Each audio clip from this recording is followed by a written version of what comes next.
Welcome to the Richard on Economics podcast. It's available on Spotify, Apple Podcasts, YouTube, and Chinting FM. Today I'm going to talk about how US debt is no longer a risk-free return. It's more like a return-free risk. If you ever took a finance class, you must have accepted that US Treasury debt is a risk-free asset.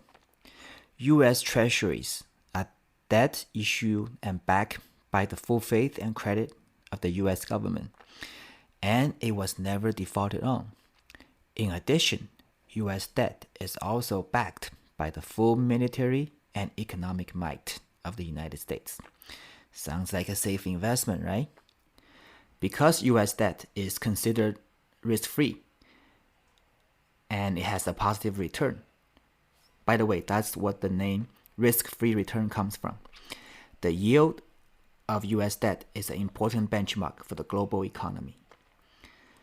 For government finances all over the world, for regular consumers as well as investors.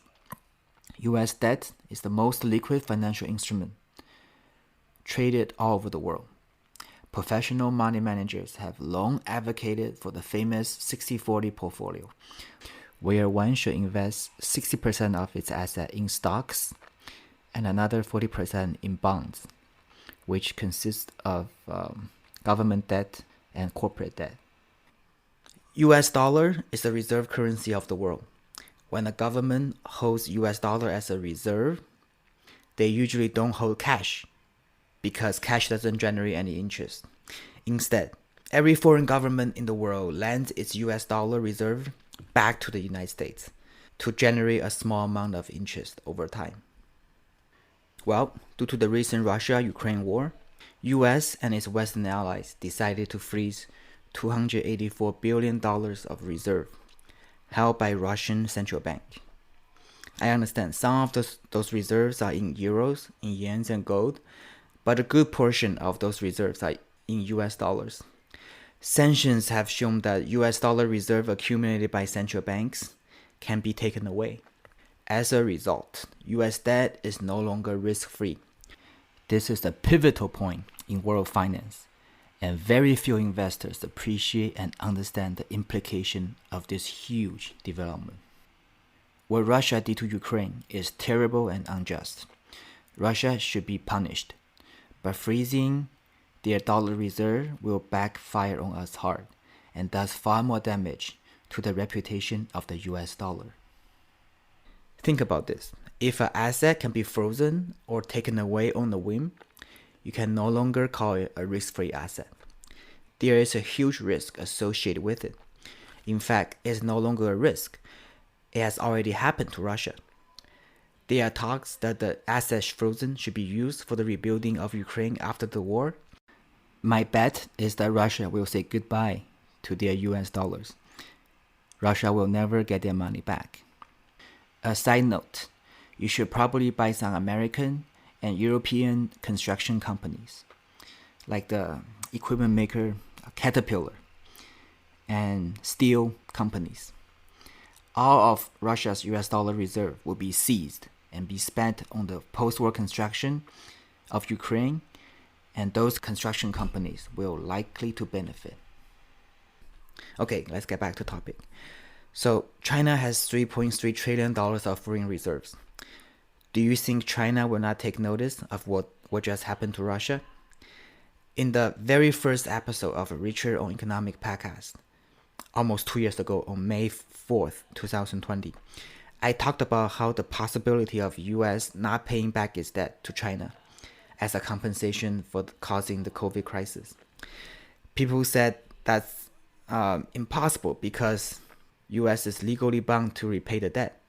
In that episode, I explained why the legal constraint does not mean squat. And I also explained the steps on how US will freeze China's US dollar reserve if it really wanted to. Right? I laid out the legal mechanism to default on its debt if it really wants to. Now, given the recent events, if China decides to sell some of its US debt, especially at a time where the Federal Reserve is no longer buying, the value of US debt will decrease because China will flood the supply of the market with US debt. A bond's yield moves in the opposite direction of its price. So a lower valuation means higher yield, as US government will have to pay higher interest rate than today's interest rate to compensate for that risk.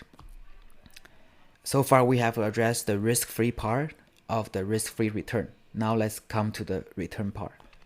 Not only is US debt not risk-free, they have negative real returns.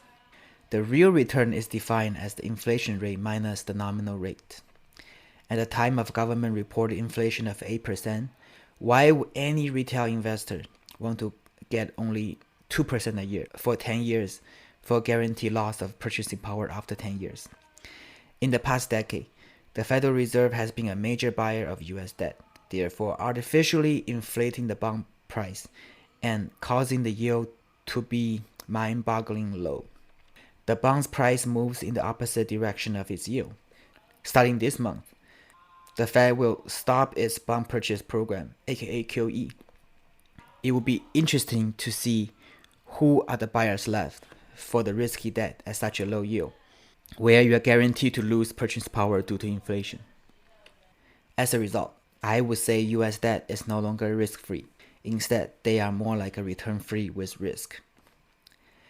At the end of the podcast, as a tradition, I would like to give some practical investment advice. First of all, it's likely that Russia's 280 billion reserve will be seized and it will be used for the post-war construction fund for Ukraine. It would be wise to invest in some construction-related companies in the United States and in Europe.